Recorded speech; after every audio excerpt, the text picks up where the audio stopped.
Morning, my name is Rohan Das. I am from class 11 representing St. Francis the State School, and today I am speaking about ethical consumerism and the unavoidable responsibilities that we have. Because this is not just a topic for debate and study, this is a call to action, a call to conscience. But first of all, why have we been here? Well, we are here to answer 4 questions. The first is what our concern even is. Second is what we want. Third is why we should care as consumers. And fourth, is a solution even possible? And for that, we shall be going through this structure. In the first section, we have the problems that we shall be enumerating. First, slavery that exists in corporate supply chains. Second is the fact that corporations escape their responsibility towards society and all. And third is the war that they wage against unions.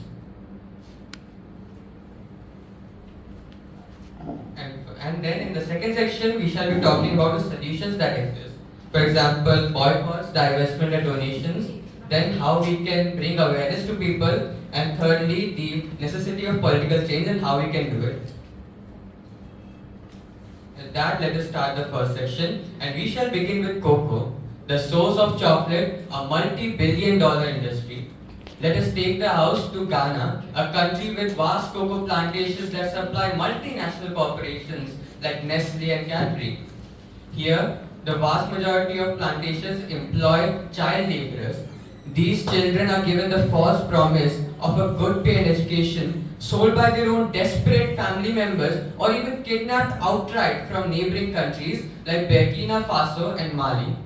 And here in these plantations, they work for long hours, scaling trees, prying open cocoa pods with sharp knives, and carrying bags heavier than themselves. They are both emotionally and physically scarred because, as one worker said, beatings were a part of my life. And this is the very chocolate that we give to our own loved ones as a symbol of our love and affection. But we must question that when something is bought with so much suffering and pain, can it truly be a symbol of our love? Because as one child said, when you eat chocolate, you eat my flesh. Next, let's talk about corporate social responsibility or CSR. It's a doctrine that says that a company isn't just about maximizing shareholder profit, it's also about it has a responsibility towards society, towards the environment, and towards human dignity. In theory, it's a very noble idea, but in practice, it's ignored. And how do they get away with ignoring it? Because the people are unaware. This is the most important part of this topic, that there is a lack of awareness. Because you can't hold someone accountable for a responsibility that you didn't even know that they had. And next, let's talk about labor rights. This is something very fundamental. The right to a fair wage, the right to safe working conditions, the right to manageable working hours, the right to be treated as a human being with dignity. But these rights only exist when they are enforced, and they can only be enforced when workers hold power through organization. And that's why companies like Amazon and Starbucks today are waging a war against unions. Through both legal and illegal means, they try to discourage union membership.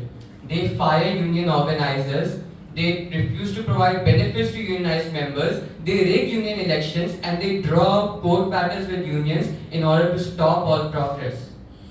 And those are some of the problems that exist today among corporations and the various human rights abuses that they commit today. But what are the solutions? This is what the second section is about. Firstly, your power as a consumer with capital. Firstly, boycotts. Don't buy dirty. Withhold your money from corporations that engage in human rights abuses. This is something that has been historically successful across decades. Second, divestment. If you're in a students' union or in a workers' union, pressure your institution, your university, or your workplace to not invest in companies that engage in human rights abuses. Look for mutual and pension funds that don't invest in such companies. These funds are usually called ESR funds, for example, those offered by Axis Bank or those offered by ICICI Bank. Thirdly, donations. This is because the companies and the NGOs that today are at the forefront at the fight against human rights abuses, those that free slaves, those that fight court trials for the poor, those that organize workers, run on shoestring budgets. And every donation you make, no matter how small, can be potentially life-changing. Secondly, we need to bring awareness because corporations will only be held accountable when there is awareness, and today the most successful tool for that is social media. And social media is an attention economy where you are the advertiser. Every single reel you make, every post you share, and every tweet you send out directly influences people. And today the youth are at the forefront of that with the strategies like minimalism, mindful fashion, eco-conscious choices. They are questioning long-held notions and bringing actual change, actual inspiration. But the thing is, this can only go so far. Because if we want to hold corporations accountable, the free market cannot do that. If someone can do that, it's the government. And for that, we need government policy change. But how can we bring this policy change? We can bring this policy change by supporting pro-people politics, supporting people and politicians who work for the poor, work for the workers and work for the laborers and not for corporate boardrooms. And how can we get that? We can get that when you speak up, when you join a consumers movement, when you file PILs, when you volunteer and when you stand out, because real change can only begin with you. And with that, we would like to end with a quote from Elie Wiesel, that there may be times when we are powerless to prevent injustice, but there must never be a time when we fail to protest. Thank you.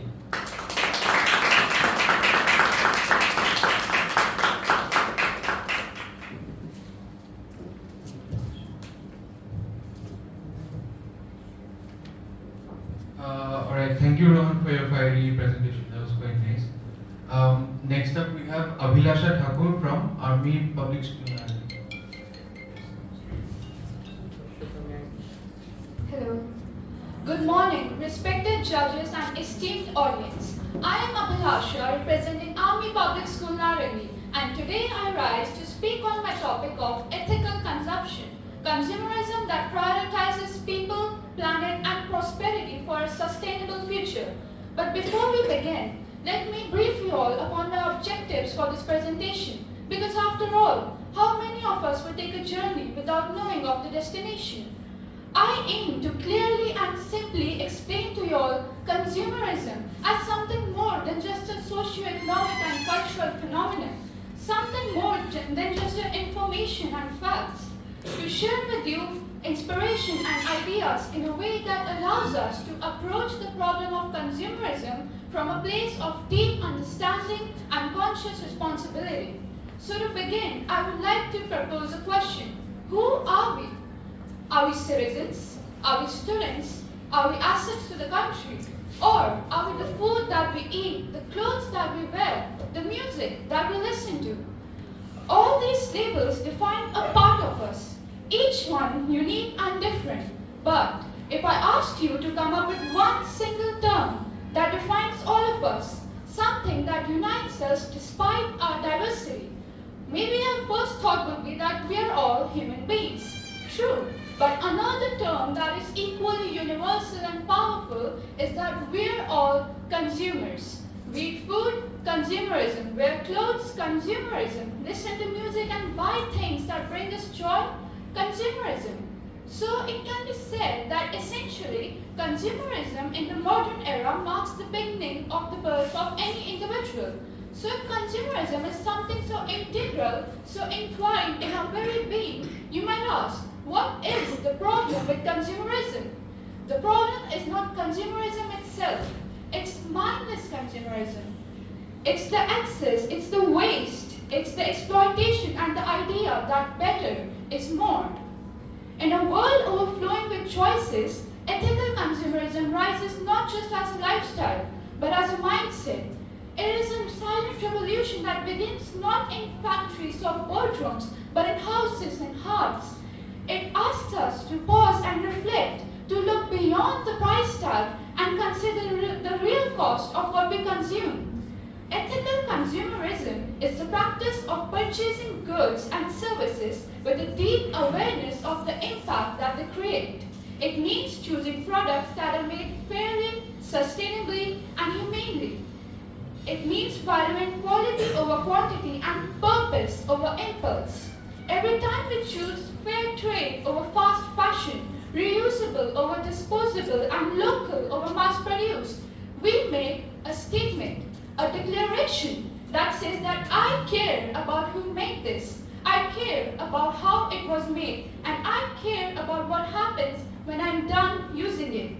It's about realizing that our daily choices affect the lives of garment makers, of lands in other countries, and the very air that we breathe. Ethical consumerism invites us to consume not out of habit, but with intention and compassion. And the best part? The change doesn't start with governments or corporations. It starts with you and me, with something as simple as the next thing we choose to buy or not buy at all. Consumerism, in one way, binds us all as global citizens, because every purchase we make is in essence a vote for the kind of world that we want to live in. A vote for fast fashion might mean supporting child labor or pollution, while a vote for ethically sourced products could support fair wages, sustainability, and local artisans.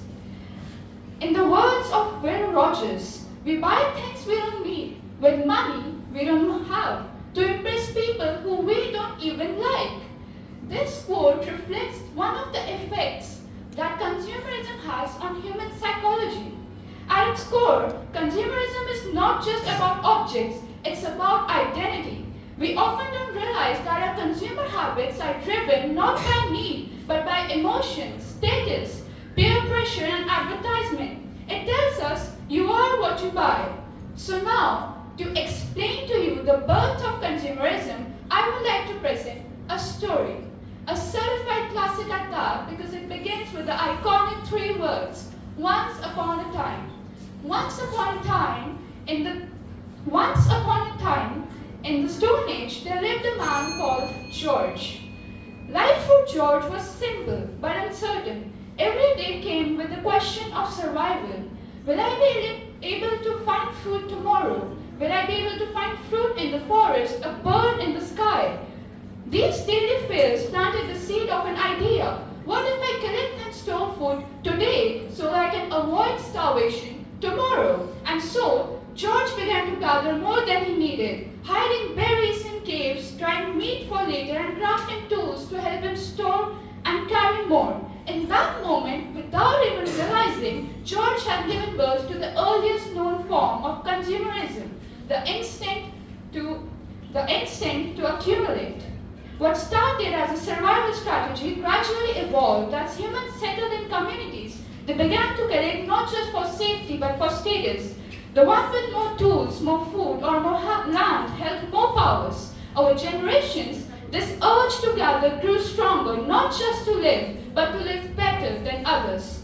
That we need to realize that consumerism is not an isolated act. It creates ripples. Each choice we make as consumers may seem small in the moment, but like a stone thrown into water, it creates a wave of consequences that travel far beyond us.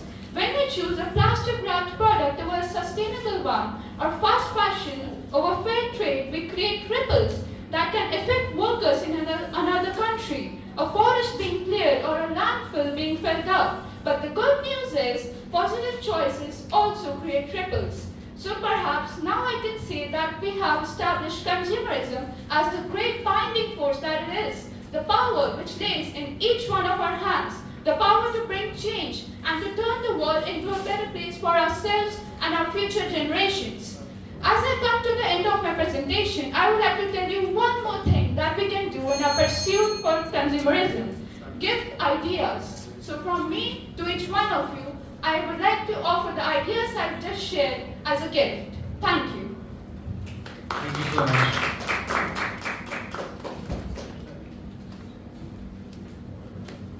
Okay, next up we have Ayushmita Das from Arias Public.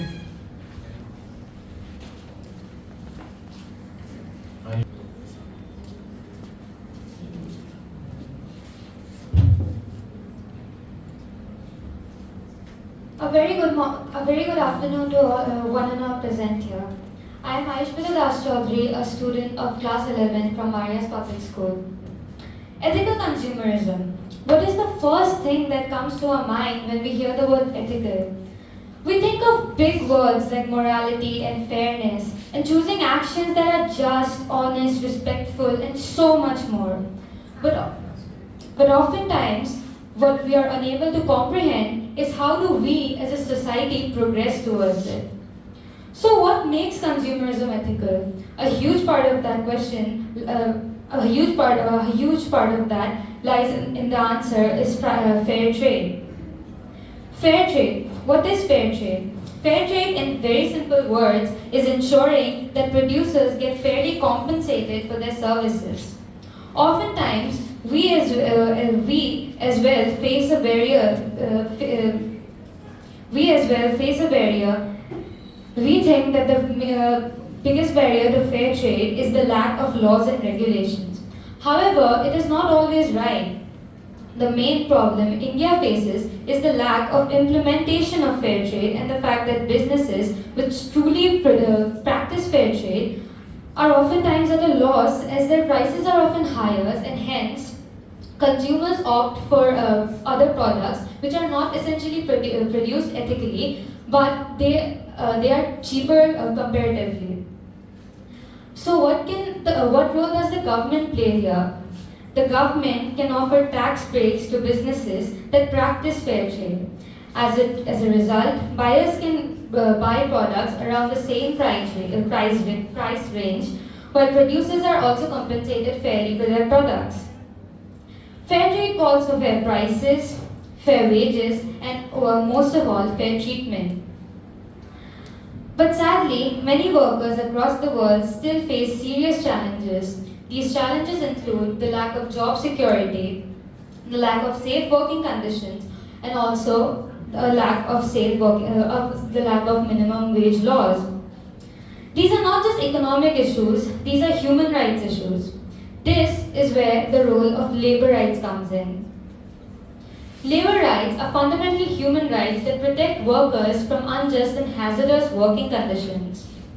These rights include the right to safe workplaces, no forced labor, protection against discrimination, and so much more. While we stand here talking about labor rights at this very point in time, just a few kilometers away from us, hundreds of workers stand behind different flyovers praying that they get some kind of work today so they can at least have one proper meal. This is where labor laws prove to be a necessity. But a question arises. If labor laws are already in place, then why are daily wage workers still facing these issues? When a nation is as large as India, and diverse as India, it is not always possible to regulate such laws, especially in the informal sector. Daily wage workers oftentimes do not even know about their rights. So what can we do about it? We, as a society, can raise awareness by talking about this. It is neither practical nor necessary that all of us talk about such issues in large forums.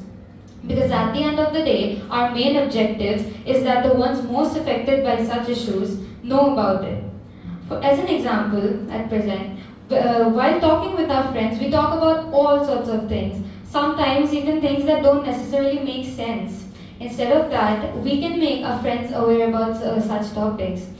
While we talk with our parents, our friends, our families, and so many other people, we can make them aware about this and let the cycle continue. Because we never know through whom such words may reach our target audience. Because not every violation can be combated through government regulations. Sometimes they need to be combated by us as a society. Now, presenting a case study, recently the news popped up about forced hysterectomies happening in Beer, where sugarcane planters are forced to get hysterectomies, which are initially funded by their employers, but later they take it back.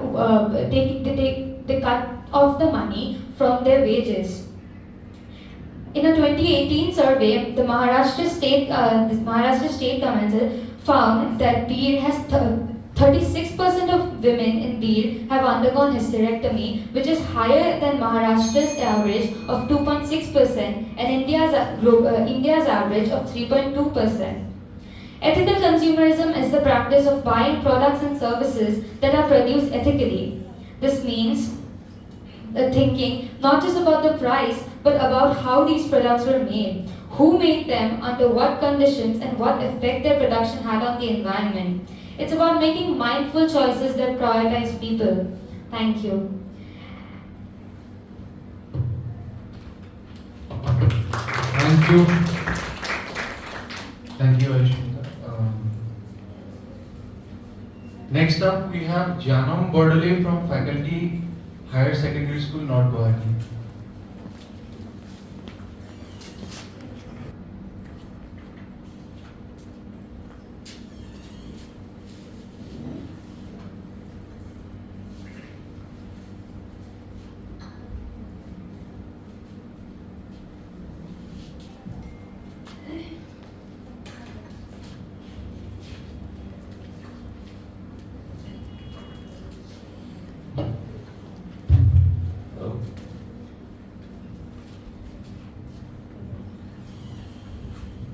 Greetings to respected judges and the House at large. Myself, Janam Bordale, representing Faculty High Secondary School. And hereby I take a stand before you to present on a topic that is on a huge global concern that correlates ethical consumerism with climate mitigation. I would like to emphasize specifically on that topic under the broader umbrella of ethical consumerism. And my project is titled as Climate Change and Ethical Consumerism. Moving on to the objectives of my study. It is to shed light on the false and vague statements that companies make to mislead their target audiences, to spread awareness on greenwashing, to discuss upon the collective responsibility of us as consumers towards a sustainable future, and to explore alternative options that aim at a lifestyle that is both satisfactory and sustainable. And I have opted the methodology of literature review, observation, and comparative analysis for my study. So first of all, what is greenwashing? How many of you have heard about the term greenwashing? It's nothing but when a company uses a stamp of eco-friendly on their products or zero carbon emission or green just to mislead a group of consumers which are concerned about climate change, who want to extend their help to a sustainable future and to force them to arouse their attention into buying their products. As per the Cambridge Dictionary, the term greenwashing means the behavior or activities that make people believe that a company is doing more than it actually is to protect the environment. And it was coined by J. Westphal, an ecologist, in 1986. It's a matter of concern as it includes misleading advertisements, hidden trade-offs, lack of transparency, green flags, etc. And diving deeper into the topic of greenwashing, I would like to present a case study on Volkswagen, which is the very second highest car selling company of the world. In 2009, Volkswagen launched its Audi and VW model, which it claimed to be of clean diesel nature. That is, their tailpipe emission was drastically reduced. However, it was not exactly the case as found out by the EPA or the US Environmental Protection Agency just a few years later. They found that Volkswagen had actually installed systems and softwares which allowed them to cheat emission tests for 11 million of its vehicles. And as a matter of fact, these very clean diesel cars actually produce nitrogen dioxide 40 times more than the legal limit. And eventually this scandal was so famous and so hugely criticized that it earned the name of the Dieselgate scandal and ultimately cost Volkswagen a loss of nearly $40 billion. Some of us might think that justice had been served. However, the damage already done to the environment cannot be reverted. Good. Moving on, what are the government laws and regulations for greenwashing?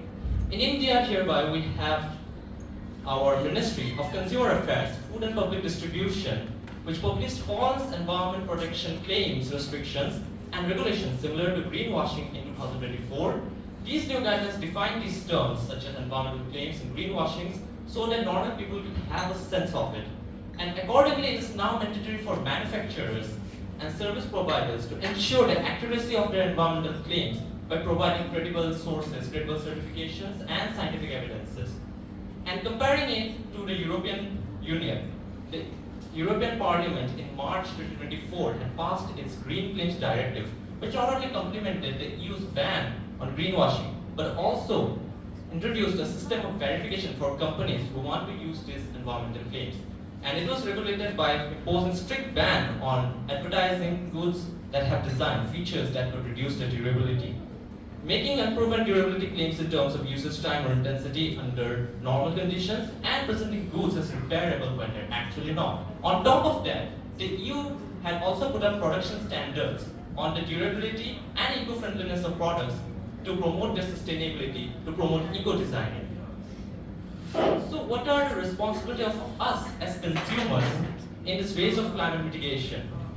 First of all, we should make mindful choices. We should reduce our use of one-time use plastic bags and bottles. We should switch to electric vehicles. And another very important fact is that to consider the food we eat. Moving to a more plant-based diet could also be of a huge help. Next up, we should aware others. Knowing about greenwashing is the first step. Awareing others is second, and one of the most important. As many people who have the right intent towards climate mitigation, towards a sustainable development, but they end up buying the wrong product because they don't know about this. And as important as it is to let others know, it is equally important to let the government agencies, to let the ministries and let the NGOs know about any case of greenwashing that we have witnessed. And as all we know, in the UN Environmental Program in 2015, I guess, all the countries had agreed to accomplish 17 Sustainable Development Goals or SDGs, and it's 2025 already, and we are hugely lacking. But I believe that by practicing ethical consumerism, these 8 particular SDGs are not further from accomplishment. Number 3, good health and well-being. Number 6, clean water and sanitation. Number 7, affordable and clean energy. Number 9, industry, innovation and infrastructure.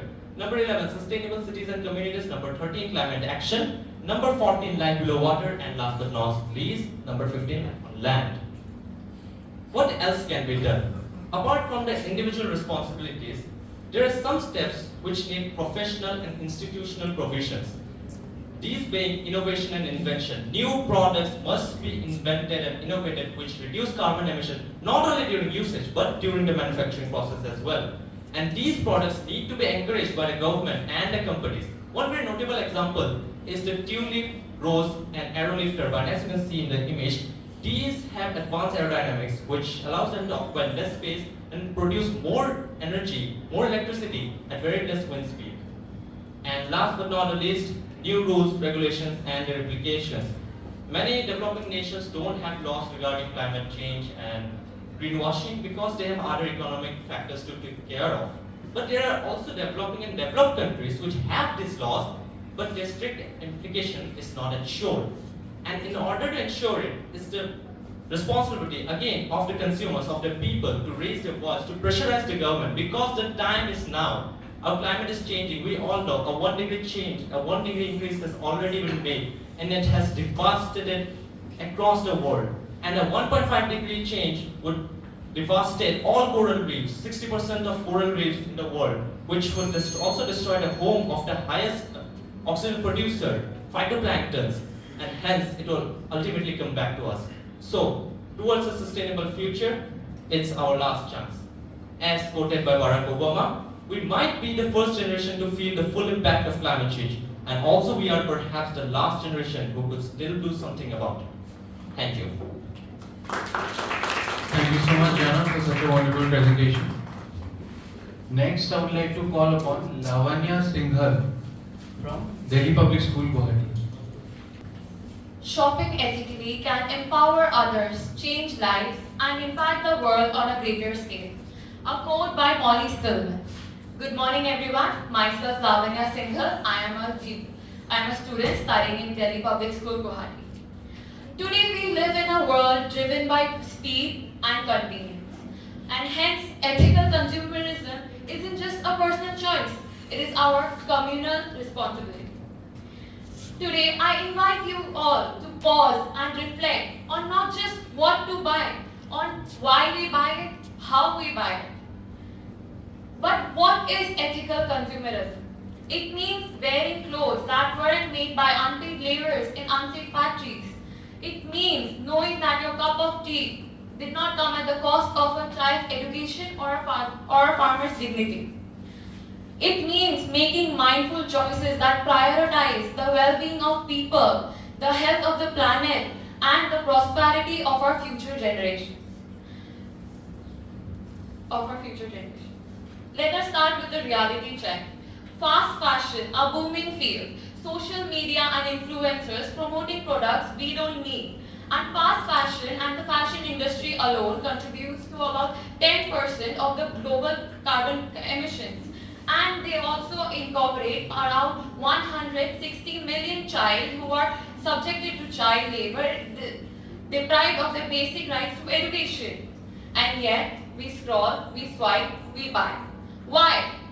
Why do we buy what we buy? Why do we consume what we consume? Today, consumerism isn't just a practical choice, it is more psychological.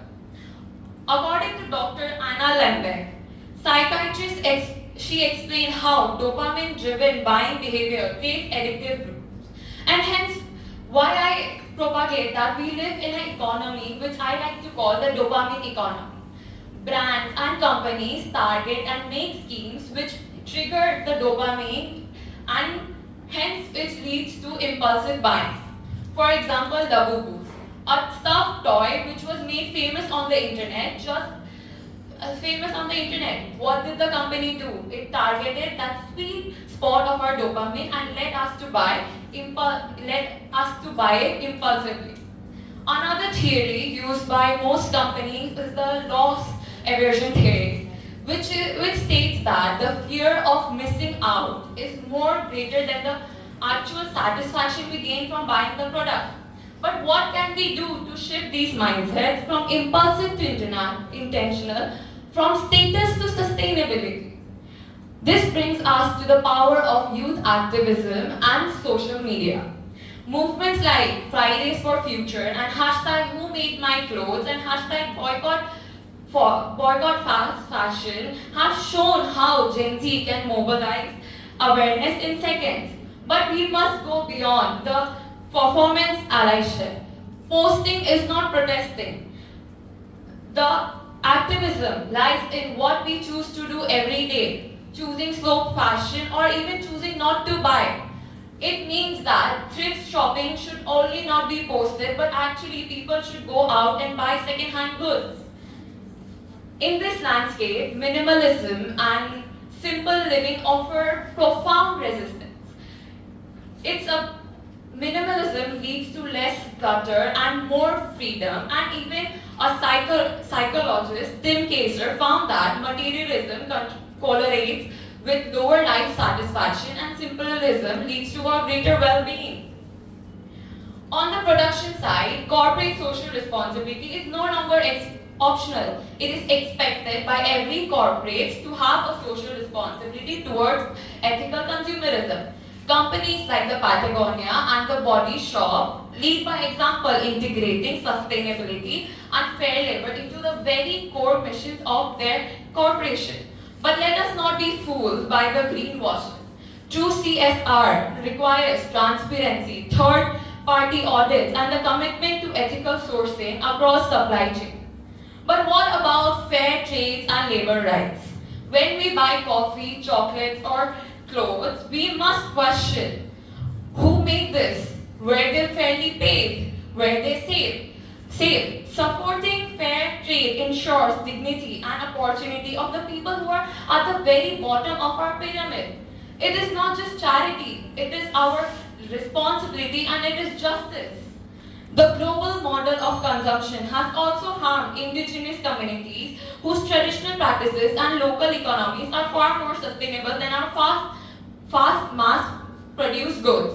Mass-produced goods, a colonial propaganda we are still adhering to. Indigenous wisdom emphasizes harmony with nature, and while mass-produced goods emphasize dominance over nature. We must, as citizens of India, a country filled with traditions and culture, uplift local economies, traditions, and practices to uphold our culture. But we cannot rely on individual consumerism to change the world. Policy and power a vital role. Governments must regulate harmful industries and enforce ethical sourcing. France, for example, banned the destruction of unsourced fashion stock. With the right laws, ethical consumerism becomes accessible and normalized. So what can we do as individuals? We can ask ourselves, do I need this? Do I really need a 6,000 rupees Stanley Cup? Who made it? What impact will it have? We can support companies that respect the people, the planet, and we can vote not just in elections, but with our wallets, our values, our voices. Ethical consumerism isn't just about being perfect, it's about being conscious. Every purchase is a moral decision, a statement, and a tool for exchange. When we choose ethically, we empower fair wages, clean air, climate justice, and a cultural preservation. In a world plagued by overconsumption, choosing less but choosing right is an act of revolution. Thank you. Thank you so much, Lavanya, for the wonderful speech. Now I would like to call upon Anushka Sharma from Modern English School.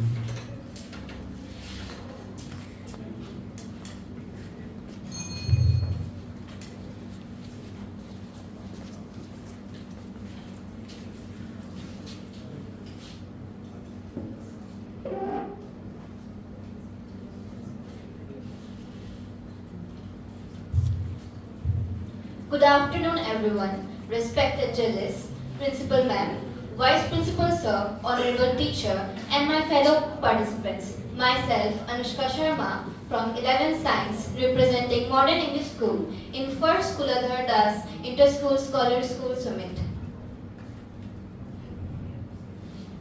Every time you spend money, you are casting a vote for the kind of world you want. In today's world of instant shopping, multiple choice, and global supply chains, we often forget to ask one simple question: at what cost? Now let me introduce to the topic of ethical consumerism. Ethical consumerism reminds us to pause and reflect. It means making purchases that are not only good for us, also for the others.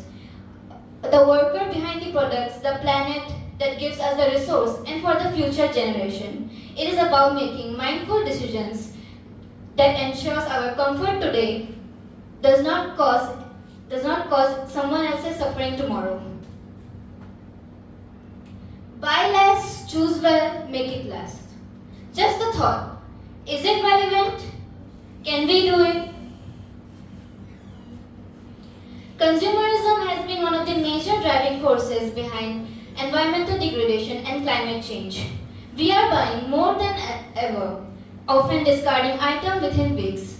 Fashion industry alone contributes nearly 10% of global emissions and uses massive amount of water and energy. Overconsumption leads to more production, which means use of more factories and use of more energy, which leads to deforestation and leads to greenhouse gas emission.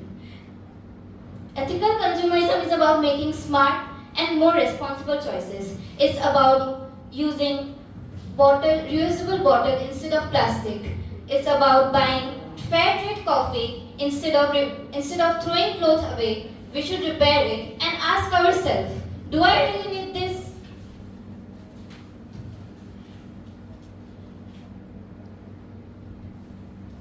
Now, let me talk about an unethical supplier and some of his red flags. An unethical supplier has poor communication, lacks transparency, refuses contract or standard agreements, meaning that neither he nor his sources is ethical or liable towards societal development.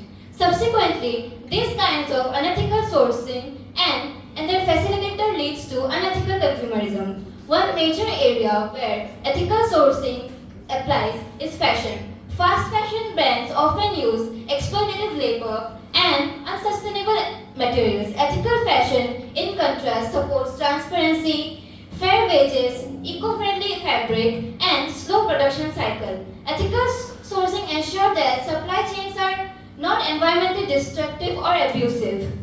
Brands like Fab India is an example of how consumer can shape ethical business model.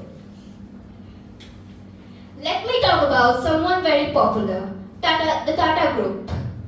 It's a private establishment, a corporate sector targeting profit. But the best of the practices, they also are accountable towards the society. They share a corporate social responsibility and have shown effort towards sustainability, social well-being, reducing carbon footprints and survival of mankind. They work towards environmental development, cultural identity, health safety, and community development, along with their long-term goal of higher amount of production and profit. Today, consumer activism is becoming a powerful tool for change. People are choosing to boycott brands and support fair ones. Another principle behind ethical consumerism is minimalism. Minimalism is not about deprivation, and it's about intentional living. Buying fewer, better quality items reduces waste, save money, and lowers environmental harm. By adopting simple living, we challenge the idea that more is better. Instead, we choose what is meaningful and necessary, focusing on value, not volume.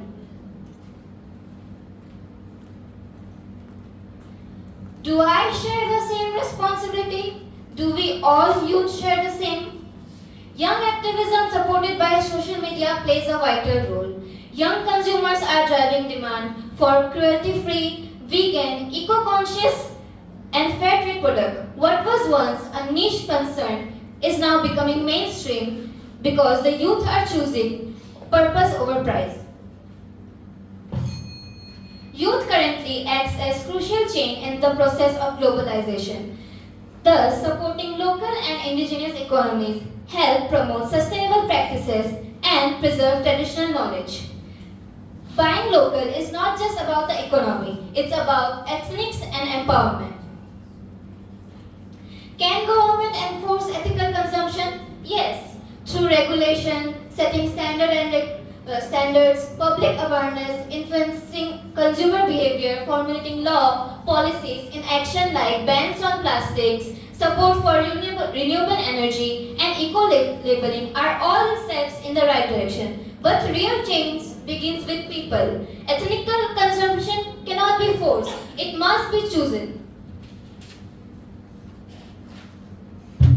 Finally, we must explore the psychology behind consumer behavior. Advertisement, peer pressure, and the fear of missing out often push people to buy things that they don't need. Shifting our mindset from materialism to mindfulness is a necessity. It's about understanding that happiness does not just come from having more, but from living responsibly and with respect for all forms of life. Ethical consumerism is not a luxury, it's a necessity. It's not about being perfect, but about being aware. For example, whether it's buying a shirt, choosing a brand, or skipping unnecessary purchases, every small action matters. Together, as mindful consumers, let us commit to making choices that honors people, protect the planet, and ensure prosperity for future generations.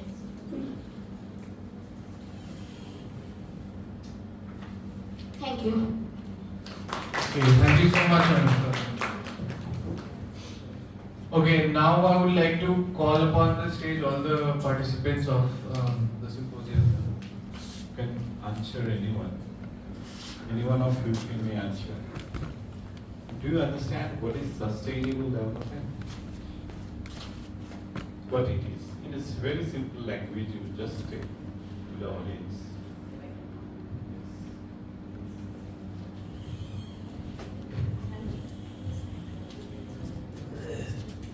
So the basic concept behind sustainable development is that a very famous quote by Mahatma Gandhi: "There's enough for everyone's need, but not enough for anyone's greed." That's basically sustainable development. We have ample resources on our planet. We have enough resources to sustain us, to sustain the future generations.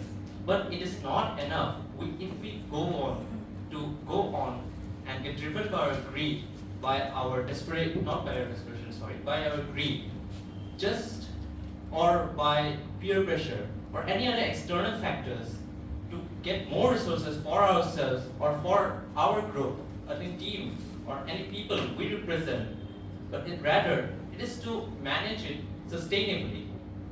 The very term sustainable means to last for a longer age. So it basically deals with resources which are present, resources which need to be preserved, and resources which we can use for a longer time, and resources that we cannot keep on using, but rather innovating. And sustainable development, there are a lot of aspects which are involved in sustainable development. There are economic aspects, there are environmental aspects, and there are human aspects as well. So, as proposed by, I mentioned about the United Nations Environmental Program. So, as proposed by them, there were 17 SDGs, and these 17 basically they are correlated more or less, and all the domains of sustainable development, economy, human development, and environment are somehow related to each other through these SDGs. So, if you would like to add anything else or ask anything upon it, Can see. any of my fellow members would like Your, to say? your good name? Gyana Bodole. Gyanam. You can say it now. Now till someone of you can tell or she can tell whoever. He has spoken about Gandhi. Can you think that Gandhi was in favor of sustainable development, or he was in favor of machine?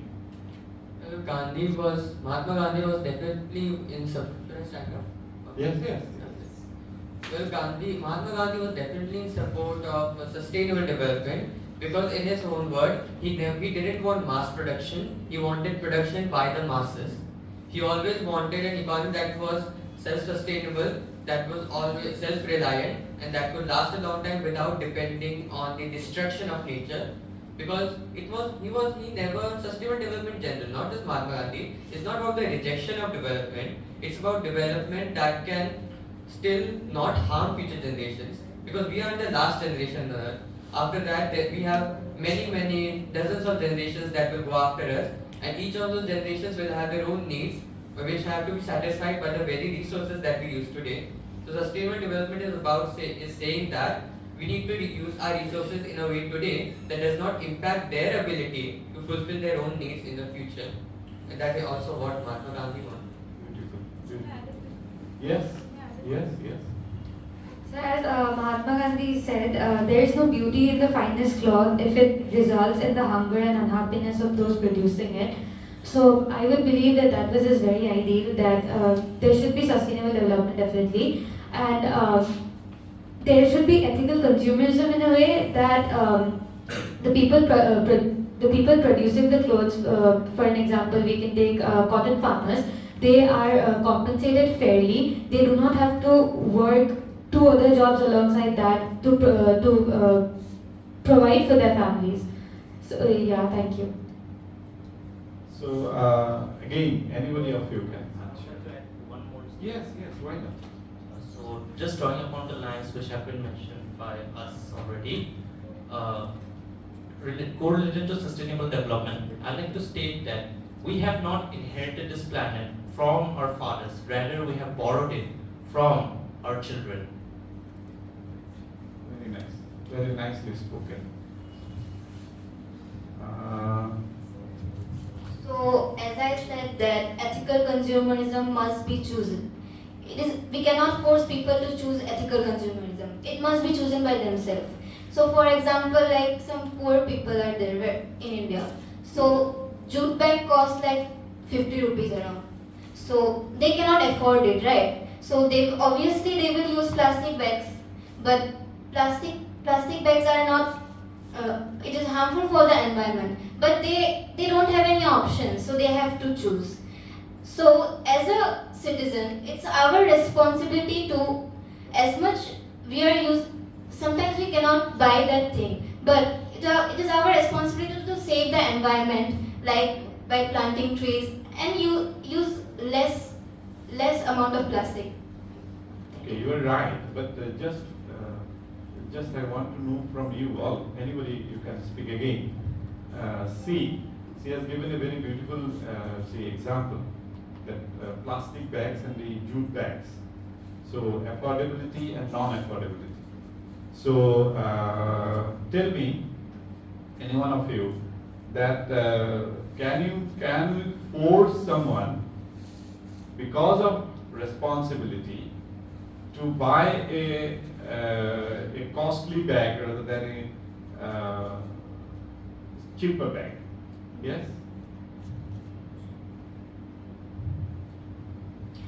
So I would believe that no, we of course definitely cannot force somebody to choose something that is not really affordable. Will it be ethical? No, it won't. But I would suggest government programs to maybe introduce, for an example, jute bags, and give them out, because certainly one jute bag will last at least 3-4 times more than a plastic bag will. So that is definitely more environmentally friendly and more affordable in a way. But if some people cannot afford it, then I believe government programs should Then be it is government there. responsibility to make it available to the general public in cheaper price. Yes. It's government responsibility. Yes, government programs can be carried. Yes. Yes. Yes. Anybody? Any more? Yes. So you asked about forcing people, but I would say not forcing, but rather encouraging. We should encourage them. We should aware them of the Right. benefits that we could gain by using a simple jute bag. And I would also like to give an example. I actually live in the IT Guwahati campus, and there we have a corporate market. And there, instead of giving plastic carrier bags, we give paper bags or jute bags to people. So that could be spread among other markets as well, and not necessarily the government, the corporations, the NGOs, and other agencies, and even the school itself could take the responsibilities. Okay. Adding on all the points of both the questions, all these things are interrelated. I agree with my fellow speakers that yes, definitely the government should make jute bags and paper bags available at cheaper rates, and in turn the government should include programs that uplift the local community, who in turn make the jute bags. Like Mahatma Gandhi, he was the pioneer of clothes and things made by the charkha, which showcases our culture, traditional practices, and also leads to sustainability. Yes. Again, Gandhi is coming to the relevance. I would like to add that ethical consumerism is not unethical in a way that it forces people to buy things that are more expensive. Because the whole concept of ethical consumerism in a way balances out expenses and costs. Because if we buy something that is mass produced, it will mostly last for like 6 months. But if we prioritize quality over quantity, buy less, but something that costs more and is having a better quality, it is going to last us for a longer time. So it kind of balances out the disadvantages of the expense. It lasts longer, it has better quality, and it's more rational. So last but not the least, my final question. How many of you know that Gandhi was in favor of, not in favor, he was against machine, or he was more against machine than against British? Do you agree with me? He was more against machine than against British. Right? Okay. And anybody of you like to speak? Yes. M.K. Gandhi was not more against the British. I think he had done chakkas and that one out of no options, maybe because of the movement they were because of the because of the Swaraj movement and other movements of the national, to push the national interest and the quality of local interest. He have done that, but no, he was not more against the British. He is more against British, but not that one. Chakra one. Yeah. Yes. So M.K. Gandhi if we all remember, then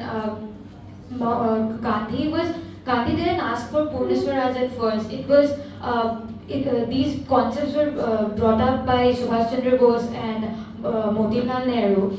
So definitely he was more against machines, and he wanted to uplift his community as a whole. And also to reinforce my previous statement, encouraging people to make choices and buy things which they cannot afford is not always practical to be necessary. So encouraging doesn't always work. Sometimes initiatives need to be led by governments and NGOs as well. Thank you. I think that Mahatma Gandhi's opposition of mass production was also fueled by the stigma of the colonial government. Because as we all know that the industrialization which reached India from Europe, the entire fact that it took raw products from our country, created clothes and sold us here, also fueled the stigma because it was undermining our Indian artisans. Thank you. Adding on that is, what I believe is machine-made goods and Britishers, the hate against them was very related because Britishers first came to India through the East Indian Company. They came to India with the ideology of mass production. They exploited Indian laborers to mass produce goods, and they even exported Manchester-made mass-produced goods to India. So I believe that Mahatma Gandhi just wanted to stop that, and there is no more leaning towards the machine or Britishers. It was in turn the entire propaganda which they were promoting. Yes, very nicely spoken by all the participants. Well, we have to look at the very economic conditions, the conditions of the time. What Gandhi actually wanted, the very primary concern, was that he wanted Gram Swaraj. That was what he wanted. He wanted every village to be self-reliant. He wanted the people to be self-reliant. Now, nowadays, of course, villages can be self-reliant with the use of machines. But if we look at his own time, in 1920s, 1930s, villages didn't have machines. Villages weren't employing machines in their own work. So when we say that Gandhi opposed mass production or mass automation, it was actually because he wanted, instead of that, self-reliance. He wanted Gram Swaraj, and he wanted villages to be able to feed themselves, clothe themselves, and to work and sustain themselves on their own. Excellent. See, I wanted to know these things that, see, you people think twice, thrice, quadruple time that Gandhi was a man of, you see, he was born in 1869, that means 19th century man. And as this is a 21st century concept basically. So see, still it is relevant. That is important to know, you people. Understand? So, okay, very energetic, everyone, and well presented. Thank you very much.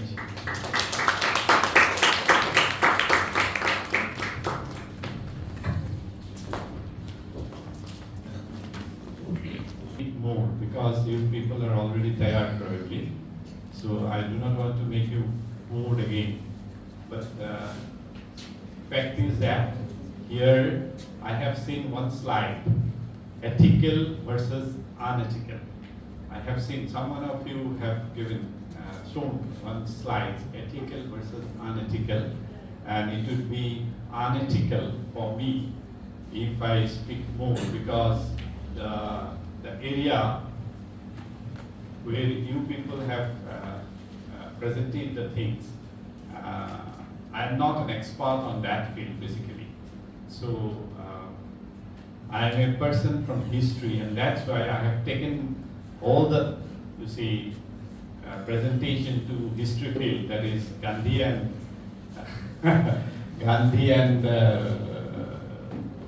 what is this? Ethical consumerism. So whatever you have done, definitely a very good you see, symposia. I am very happy. I am very happy to be here, and I thankful to Junali because she has invited me here. Actually, I came earlier also here as judge and invited guest. I am familiar to probably many of the teachers of this school. And I like this school. My daughter also read here. So, thank you. Thank you, everyone. I do not want to make you bore again. Thank you.